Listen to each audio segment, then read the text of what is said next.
Hello everyone, Shri IAS academy में आपका स्वागत है। जैसा कि आप जानते हैं कि श्री आईएएस एकेडमी ने आंसर राइटिंग की सीरीज की शुरुआत की थी, जिसमें ऑलरेडी हमारे 57 पार्ट आ चुके हैं। ये हमारा पार्ट 58 है। इसमें हम देखेंगे कि आपके द्वारा हमारे टेलीग्राम चैनल पर किस प्रकार का प्रश्न भेजा गया, उसे आपने किस तरीके से लिखा और वास्तव में उसे कैसे लिखना चाहिए। तो चलिए शुरू करते हैं। जैसा कि आप देख रहे हैं, ये प्रश्न आपके द्वारा हमारे टेलीग्राम चैनल पर भेजा गया है। तो सबसे पहले हम आपके प्रश्न को पढ़ेंगे, फिर आपके उत्तर को देखेंगे और फिर ये कोशिश करेंगे कि वास्तव में इस प्रश्न का उत्तर हमें कैसे लिखना है। आपका प्रश्न है, अंग्रेजों की भारत की विजय प्लासी के साथ संपूर्ण नहीं हुई थी। अगर अंग्रेजों को भारत में किसी पश्चातकालीन युद्ध में पूरी तरह से पराजित कर दिया गया होता तो प्लासी का युद्ध भारत के इतिहास में एक छोटा सा किस्सा बनकर रह जाता।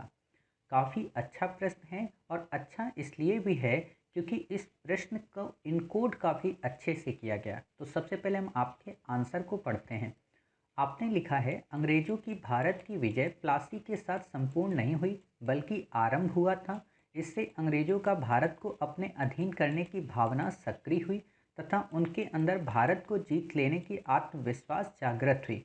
फिर इसके बाद 1764 में हुई बक्सर के युद्ध में अगर इन्हें हार का सामना करना पड़ता या फिर मैसूर के युद्ध में उसे हार का सामना करना पड़ता तो आज भारत का इतिहास कुछ और होता।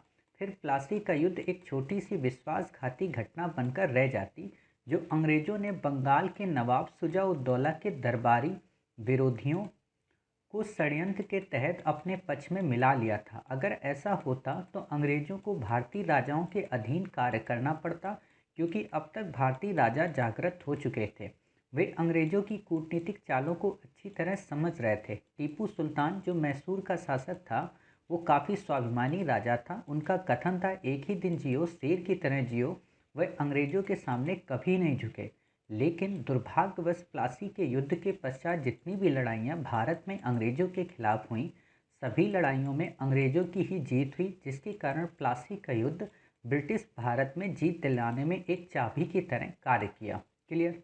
आपने कोशिश की है लगभग पूरी स्टोरी को कवर करने की लेकिन प्रश्न की जो डिमांड है उस अनुरूप आपने उत्तर नहीं लिखा। अब आप में से कई सारे लोगों को लग रहा होगा कि सर, इस प्रश्न का उत्तर आप हमें बता दीजिए। तो मैं ये चाहता हूँ, क्योंकि इस प्रश्न का उत्तर ऑलरेडी मैंने history optional back year mains framing series में मैंने कंप्लीट करा दिया है। आप प्लेलिस्ट में जाकर इंडिपेंडेंट रूप से भी देख सकते हैं हिस्ट्री ऑप्शनल में। साथ ही आप इसमें देख सकते हैं कि हमने कैसे इसके उत्तर को गढ़ा है। लेकिन मैं क्या करूँगा कि इस प्रश्न के माध्यम से मैं आपकी एक एक लाइन की आज क्रिटिसिज्म करना चाहता हूँ, या मैं आपको ये बताना चाहता हूँ कि आप अपने एक एक पैरा को, एक एक लाइन को कैसे समझ कर लिखें। क्लियर? क्योंकि इसका उत्तर तो ऑलरेडी मौजूद है। अगर मैं चाहूँ तो इसको रिपीट कर दूँ तो कोई फ़ायदा नहीं। लेकिन मैं आज चाहता हूँ कि आपके ही प्रश्न की एक एक लाइन का अच्छे से पोस्टमार्टम करूँ, ताकि इन फ्यूचर आप में से कोई भी पर्सन ऐसी गलतियां ना करे। क्लियर? इसीलिए मैंने इस प्रश्न को बताने की कोशिश की।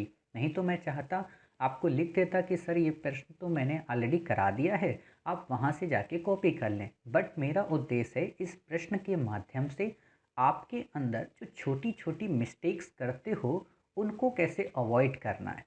क्लियर? तो हम ये देखते हैं। तो पहले हम इस प्रश्न को इनकोड कर लेते हैं, तब हमें समझ में आएगा वास्तव में हमें अपनी घटनाओं को कैसे कंप्लीट करना है। प्रश्न है, अंग्रेजों की भारत की विजय प्लासी के साथ संपूर्ण नहीं हुई थी। अर्थात हम पहले में क्या बता देंगे कि प्लासी के बाद और क्या चीज़ जीतना शेष रह गया था जिससे भारत की विजय हम कह सकते हैं। क्लियर? दूसरा, अगर अंग्रेजों को भारत में किसी पश्चातकालीन युद्ध, वो पश्चातकालीन युद्ध कौन से थे प्लासी के बाद, उनको हम देख लेंगे। तीसरा, कि तब प्लासी का युद्ध एक छोटा सा किस्सा बनकर रह जाता। क्लियर? अर्थात हमें इसी का विश्लेषण करना है, ऊपर के दोनों पॉइंट का। क्लियर? तो अब आप समझ गए। तो हमारा जो क्रम होगा ना इस प्रश्न के उत्तर को गढ़ने का, वो ऐसा ही होगा। इसमें हम किसी भी वर्ड को रिपीट नहीं करेंगे, बल्कि डायरेक्ट उत्तर लिखते जाएंगे। तो जब आप लिखेंगे तो आप क्या कर सकते हैं, आप सबसे पहले ये बता दें कि प्लासी से अभी क्या नहीं मिला था। अब यहाँ पर प्लासी की भूमिका आपको नहीं देनी है और अच्छी बात है कि आपने भी प्लासी की भूमिका नहीं दी। चलिए, दूसरी बात, आपको प्लासी के निर्णय बताने हैं। तो जब आप प्लासी के निर्णय बताओ तो आप इतनी ही लाइंस में प्लासी के निर्णय बता दो कि अभी क्या क्या अंग्रेज़ों को मिलना बाकी था।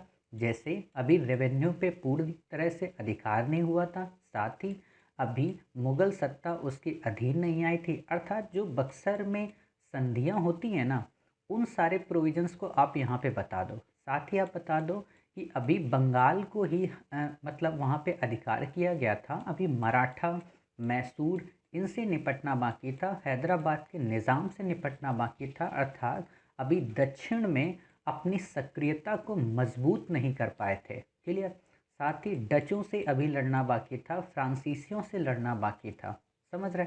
आप ऐसे इस चीज़ को यहाँ पर एक्सप्लेन कर दोगे 3 से 4 लाइन में। हो सकता है आपका ये पैरा थोड़ा सा और बड़ा हो जाए। क्लियर। फिर आप क्या करो, फिर आप बताओ पश्चातकालीन युद्धों का विश्लेषण। ठीक है, अब आपने जब विश्लेषण कर दिया तब आप अपना फिर अगले पैरा में यहाँ से एक निष्कर्ष दे दो। ठीक है कि हाँ, इसलिए उपयुक्त घटनाओं से स्पष्ट है कि अगर किसी भी युद्ध में अंग्रेजों को पराजित कर दिया जाता तो हम ये कह सकते थे कि प्लासी का युद्ध एकमात्र घटना बनकर रह जाती। क्लियर। ऐसे आपका उत्तर कंप्लीट हो जाएगा। अब आपको क्या नहीं लिखना है, जैसे आपने ये चीज़ लिखी ना कि अंग्रेजों की भारत विजय प्लासी के साथ संपूर्ण नहीं बल्कि आरंभ हुई थी। देखिए, कभी भी एग्जामिनर के सामने अपने आप को टैलेंटेड मत बनाएं। आप कभी भी उसके कोडेड वर्ड को फिर से कोडेड मत करें। जैसे आपने क्या किया कि भारत की विजय प्लासी के साथ संपूर्ण नहीं बल्कि आरंभ हुई, आपने एक प्रश्न और डाल दिया। तो एग्जामिनर को क्या लगा कि आप हमसे बहस करते हो क्या। तो ऐसी प्रवृत्ति आप मत डेवलप करें, क्योंकि आपकी एक एक लाइन से आपका व्यक्तित्व झलक जाता है। भले ही आपके अंदर वो मेंटलिटी ना हो, आप बिल्कुल भी उसके हर्ट को ब्रेक नहीं करना चाहते हो, लेकिन जाने अनजाने में आप उसके हर्ट को ब्रेक कर देते हो। क्लियर। तो ऐसी लाइनें आपको नहीं करनी। दूसरा है, इससे अंग्रेजों को का भारत को अपने अधीन करने की भावना सक्रिय हुई तथा उनके अंदर भारत को जीत लेने का आत्मविश्वास जागृत हुआ। यहाँ पर नहीं, इसमें इतनी बड़ी लाइन से उपयोग नहीं कर सकते हो। इसको आप बक्सर में कर सकते हो जब बक्सर विजय कर लेते हैं। क्लियर। क्योंकि यहाँ पर तो अभी एक षड्यंत्र था, जैसा कि हम पढ़ते हैं। ठीक है, कहा जाता है ना कि प्लासी के युद्ध में अंग्रेजों ने अपनी वास्तविक शक्ति का प्रयोग नहीं किया था, जो कि बक्सर के युद्ध में हुई थी। तो वहाँ पे आप इसको लिख सकते हो कि हाँ, उनके अंदर ये चीज़ डेवलप हुई कि ऐसे तो हम एक एक करके भारत को जीत सकते हैं। बट ये प्लानिंग तो उनके अंदर पहले से ही थी। आप सर जोशुआ चाइल्ड को जब पढ़ते हो, हालांकि ये देखिए काफ़ी डेप्थ हो जाते हैं, इसलिए मैं उन चीज़ों से पीछे हटता हूँ कि ताकि आपको भारत की विजय के संदर्भ में ना बताऊँ। आप देखो कि उनका एक प्री प्लान था कि किस हिसाब से हमें इंडिया में अपने आप को एक साम्राज्य स्थापित करना है। तो आप ये नहीं कह सकते हो कि प्लासी जीतने के बाद ही उनकी भावना सक्रिय हुई। अगर वो प्लासी ना भी जीतते, साउथ इंडिया से अगर जीतने का प्रयास करते, तो वहीं से वो अपनी भावना को प्रबल कर लेते। ये था कि वो मौका मिल गया और वहाँ से वो जीत गए। क्लियर। तो ऐसी लाइन से थोड़ा बचें। फिर इसके बाद 1764 में देखिए, जब ये आपने पैरा चेंज किया ना, तो अब मेरा ये मानना है कि यहाँ आपको शब्द नहीं मिले, इसलिए आपने फिर वर्ड यूज किया। क्लियर। सपोज कीजिए आपने यही लाइन लिखी होती कि इससे अंग्रेजों का भारत को अपने अधीन करने की भावना सक्रिय तथा उनके अंदर भारत को जीत लेने का आत्मविश्वास जागृत हुआ। अब ये जब मिल गया ना, तब आपको यहाँ पे कौन सी लाइन लिखनी थी। आप यहाँ पे ये कर सकते हो, भारत को जीत लेने का आत्मविश्वास जागृत हुआ, जिसकी परिणति हमें 1764 के बक्सर के युद्ध में भी देखने को मिलती है। समझ गए। अब ये लाइन और ये लाइन कनेक्ट हो गई। तो ऐसे संयोजक शब्दों का भी आप उपयोग करें। समझ गए। बार बार फिर जब आप लिखते हो ना, तो एक टुकड़ापन फील होता है। तो आप कोशिश ये किया करो, यहाँ की जो अंतिम लाइन है और यहाँ की जो पहली लाइन है, इसको कनेक्ट कर दो और वो संयोजक शब्द आप एक बुकलेट बना लो, वहाँ पे उन संयोजक शब्दों को जोड़ कर रखो। क्लियर। तो मैंने बता दिया कि जीत लेने का आत्मविश्वास जागृत हुआ, जिसकी परिणति इसके बाद के 1764 के बक्सर युद्ध में देखने को हमें मिलता है। समझिए, अब आप ऐसे इसे लिख सकते हो। फिर आप देखिए, या फिर मैसूर। अब यहाँ बार बार जब ये फिर यूज करते हो ना, फिर बेसिकली एक नॉर्मल वर्ड है, एक विद्वान का वर्ड नहीं है ये। एक जैसे हम कह सकते हैं ना कि नॉर्मल जब न्यूज़पेपर पढ़ते हैं, फिर बताओ, अच्छा फिर बताओ। जैसे आपने शक्तिमान जब देखते हो तो शक्तिमान में नहीं एक आता था कि अच्छा फिर क्या हुआ, अच्छा इसके आगे। तो ऐसे वर्डों से बचिए, जैसे फिर यहाँ पे किया, फिर यहाँ पे किया, फिर यहाँ पे क्या हो रहा है ना, आप ज़बरदस्ती एग्जामिनर के सामने अपनी लाइन को जोड़ रहे हो। तो ऐसी लाइनों से बचिए फिर वर्ड से, ठीक है। तो अब आप ये फिर वर्ड हटा देंगे। फिर है कि ये बार बार रिपीट मत करिए कि प्लासी का युद्ध एक छोटी सी विश्वासघाती घटना बनकर रह जाती। आप इसी को एक्सप्लेन करना है, समझ गए। और हमेशा देखिए, जो क्वेश्चन में बात दी गई हो ना, उसे बार बार मत लिखा करें। होता क्या है, इससे एग्जामिनर इरिटेट हो जाता है और वो आपको समझ जाता है कि अच्छा आपके पास अब लिखने के लिए कोई चीज़ नहीं है, इसीलिए आप बार बार वही बातें रिपीट करते रहो। तो ऐसी लाइनों से बचिए।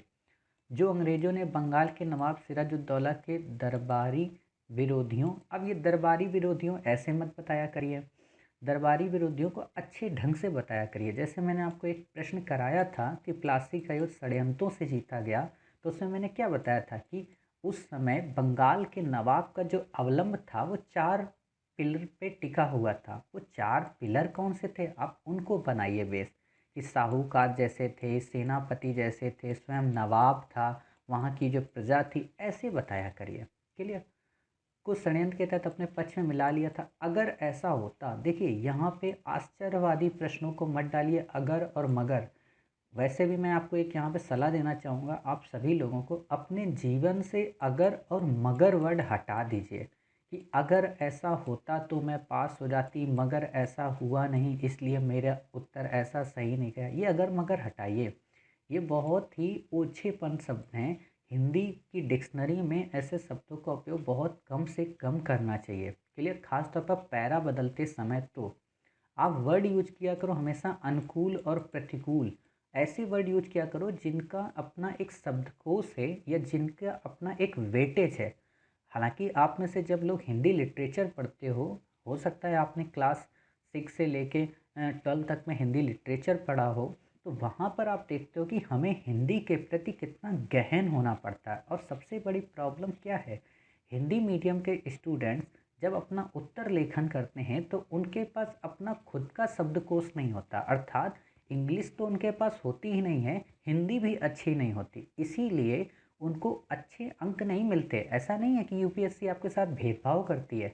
मैं ना जाने कितने एक्सपर्ट से मिल चुका हूँ, यूपीएससी के पैनल के कई सारे एक्सपर्ट से मैंने बातचीत की है। तो वहाँ पर जब मैंने देखा उनकी बातचीत में, तो खुद बताते हैं कि साहब जो चीज़ लिखनी चाहिए बच्चे वो लिखते ही नहीं हैं। आप खुद देखो, आज जब आपके आंसर आपके ही सामने चेक होते हैं, कमेंट आते हैं, तो आपको खुद फील होता होगा कि हाँ ये मैंने ऐसा गलत क्यों लिख दिया। क्योंकि सोचो यही चीज़ अगर एग्ज़ामिनर के पास जाती है और आप ये सोचते हो नहीं हमने तो बेस्ट लिखा था, बट एग्ज़ामिनर ने 50% से भी कम मार्क्स क्यों दिए, इसीलिए क्योंकि आपने अपनी शब्द शैली को अच्छा नहीं बनाया। इसीलिए मैं कहता हूँ कि आप शब्दों के वोकैब्स को बढ़ाएं, खासतौर पर हिंदी के शब्दों को। इसीलिए मैं आपको हमेशा एडिटोरियल डालता हूँ कई सारे अन्य पत्र डालता हूँ जिनको पढ़कर आप अपने शब्दकोश बढ़ाएं। क्लियर। इससे आपकी लेखनी में एक उत्कृष्टता नज़र आएगी और आपकी लेखनी एक विद्वान परक हो जाएगी। क्लियर। तो आप ये इस वर्ड से बचिए। फिर है, वे अंग्रेजों की कूटनीतिक चाल को अच्छी तरह समझ रहे थे क्योंकि अब तक भारतीय राजा जागृत हो चुके थे। देखिए, अब तक भारतीय राजा जागृत हो चुके थे, ये लाइन बड़ी अजीब लग रही है। क्यों? क्योंकि सभी थोड़ा ना जागृत हुए थे, और ऐसा नहीं था कि उस समय प्रबोधन या पुनर्जागरण के विचार से सब प्रेरित थे। आप देखोगे कि जब हैदराबाद के निज़ाम को या मराठों को जब अंग्रेज समझा देते हैं तो समझ जाते हैं, वो मैसूर के साथ गठजोड़ नहीं करते। समझ गए। तो ऐसा नहीं था कि वो अपनी कमियों को जान गए थे या अपनी इस चीज़ को समझ गए थे। जैसे मैं एक बार एक बुक पढ़ रहा था, तो उसमें काफ़ी अच्छा क्रिटिसिज्म था 1857 के विद्रोह को लेकर कि अगर अंग्रेज महारानी लक्ष्मीबाई की बात मान लेते या कई सारे अन्य देसी रियासतों के राजाओं की बात मान लेते, तो क्या 1857 के विद्रोह में विरोध के स्वरूप में जब ये युद्ध कर रहे थे तो कहीं उसके समर्थक भी तो हो सकते थे, क्योंकि इनका एजेंडा इंडिया का नहीं था, इनका एजेंडा अपनी अपनी रियासतों का था। तो वो मैंने पढ़ी थी। तो ऐसे ही आप ये बता सकते हो कि उस समय भी तो वो जागृत नहीं थे। जब उनको लगा कि हाँ अब हमारा ही कुछ नहीं हो पा रहा, तब उन्होंने 1857 का विद्रोह किया। क्लियर। हालांकि 1857 के विद्रोह के और भी कई सारे रीज़न हैं, बट मैंने आपको एक वे दिया कि इस वे में भी तो सोचा जा सकता है। क्लियर। फिर है, वे अंग्रेज़ों की कूटनीतिक चालों को अच्छी तरह समझ रहे थे। ठीक। टीपू सुल्तान, अब यहाँ पे टीपू सुल्तान की कोई ज़रूरत ही नहीं है, तो इसलिए हम इसको लिखेंगे ही नहीं। ये जानते हो क्या चीज़ दर्शाती है? ये चीज़ें दर्शाती हैं जब आपके पास कुछ होता नहीं है लिखने को, तो ऐसी चीज़ों से बचें। फिर देखिए, वह अंग्रेज़ों के सामने कभी नहीं झुका, लेकिन दुर्भाग्यवश और भाग्यवश, ये लाइनें फिर से आप हटाइए। ये जानते हो क्या, ये आपके इमोशंस को दर्शा देते हैं कि अच्छा आप बहुत जल्दी इमोशंस में आ जाती हो। आपको ये लगता कि अरे बाप रे, प्लासी का युद्ध क्यों हो गया, ऐसे वो क्यों जीत गए, मेरे इंडिया को क्या हो गया। ऐसे नहीं लिखना, आपको तथ्य और तर्क पे आधारित होकर ही अपनी बातें करनी है। क्लियर। ऐसा तो है नहीं कि दोबारा प्लासी का युद्ध फिर से होगा। फिर देखिए, सभी लड़ाइयों में अंग्रेज़ों की ही जीत हुई, सभी लड़ाइयों में अंग्रेज़ों की ही जीत हुई, ये आप देखिए गलत लाइन लिख दी। इससे क्या जाता है? इससे ये जाता है कि आपको मैसूर और मराठों, इन सारी घटनाओं का पता ही नहीं है। आप ये देख ही नहीं रहे हो कि मैसूर में मद्रास की संधि होती है, मैंगलोर की संधि होती है, श्रीरंगपट्टनम की संधि होती है। संधि क्या दिखाती है? जीत नहीं दिखाती संधि। संधि ये दिखाती है कि आप बराबरी में युद्ध को छोड़ दिए। संधि आप देखोगे सालबाई की गई, संधि बशीन की गई। ये जीत को नहीं दर्शाती, ये दर्शाती है कि हाँ आप अभी उसमें पूरी तरह से लड़ने को इच्छुक नहीं हो। क्लियर। तो ये लाइन से आप बचिए।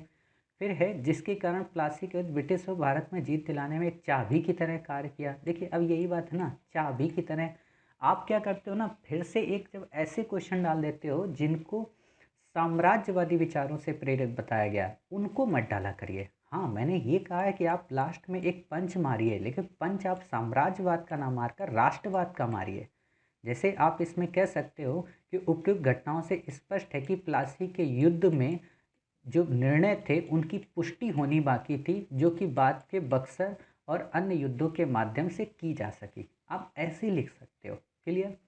तो उम्मीद है आपको ये समझ में आया होगा मैंने कैसे इसको एक्सप्लेन किया, आपकी एक एक लाइन को क्रिटिसाइज़ किया। और मेरा एक देखिए मानना है, आप मेरे क्रिटिसिज्म से बिल्कुल भी मत चिंतित हो। कोई भी पर्सन, मैं जब आप लोगों का क्रिटिसिज्म करता हूँ तो मेरा उद्देश्य आपको डीमोटिवेट करना नहीं होता। मेरा उद्देश्य है आपको बेस्ट से बेस्ट बनाना। और मैं ये मानता हूँ कि अगर मैंने आपके प्रश्न के उत्तर में कमेंट कर दिया और आपने अगर उस कमेंट को फुलफ़िल कर लिया, तो उसके बाद इस दुनिया में ऐसा कोई भी मास्टर नहीं है जो आपके उत्तर को काट दे। क्यों? क्योंकि मैं जब आपके उत्तर को चेक करता हूँ तो आप ये मत समझिए कि मैंने आपको 10 मिनट में बस इस प्रश्न को देखा और उत्तर गढ़ दिया। इसके पीछे मेरी काफ़ी रिसर्च होती है, काफ़ी सारी बुक्स का अध्ययन होता है, उन आइडियोलॉजी को समझना पड़ता है। और साथ ही ये जितने आंसर्स आप लिख रहे हो, ये सारे आंसर्स मेरे इंडिया के बेस्ट एजुकेटर जो भी हैं, जितने भी आप नाम जानते हो या आपने जिनका नहीं सुना है, उन सबसे ऑलरेडी चेक्ड है पर्सनली। उनके कमेंट्स को मैंने अमेंडमेंट किया, उनको कमेंट्स के बाद मैंने अपने बेहतर से बेहतर उत्तर फ्रेम को गढ़ा, और तब जाकर मैं आपको आंसर देता हूँ। क्लियर। तो आप ये बिल्कुल भी मत समझिए कि जो हम आपको उत्तर बताते हैं क्या यही सत्य है। यही सत्य है ही, क्योंकि इसके बाद कोई सत्य हो ही नहीं सकता। कारण हम हर एक टॉपिक को कवर करते हैं और काफ़ी डेप्थ में उस प्रश्न के उत्तर को आपको बताते हैं, ताकि आपके अंदर एक समझ डेवलप हो जाए। क्लियर। तो उम्मीद है आपको ये प्रश्न का उत्तर अच्छा लगा होगा। जिसको इसका फ्रेम चाहिए वो हिस्ट्री ऑप्शन बैकईयर आंसर फ्रेमिंग की सीरीज़ से इसका अच्छा फ्रेम ले सकता है, और वहाँ पर हमने इसको और अच्छे से डिस्कस किया है, तो आप वहाँ से देखकर यहाँ पे आप कॉपी कर सकते हैं। तो चलिए मिलते हैं आप ही के द्वारा भेजे गए एक नए प्रश्न के साथ। तब तक अपना ख्याल रखिए और स्वस्थ रहिए।